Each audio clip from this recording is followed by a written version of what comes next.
everyone. एक और नाम. Yes, today you are going to learn one more name. Unusual है, रोज यूज करते हो, टाइपिंग में या लिखने में you use it every day, बस नाम नहीं पता. तो आज मैं बताऊंगी. I, J. जब हम इनको लोअर केस में लिखते हैं, मतलब जब हम इनको स्मॉल उसमें लिखते हैं, I और J के ऊपर ये डॉट्स जो लगाते हैं, यार उन डॉट्स को क्या बोलते हैं? मुझे मेरे स्कूल में मैम हमेशा यही बोलती थी, Anushree don't forget to put the dot.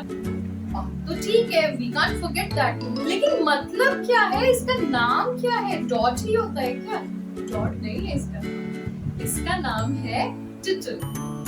TITTLE, टिटल. Actually में ये दो वर्ड्स को बोलते हैं ऐसा कि दो वर्ड्स के अमेलगमेशन का रिजल्ट है. कितना ठीक है that I don't know. That is tiny and little. Tiny का T एंड लिटिल का T. सो टिटल.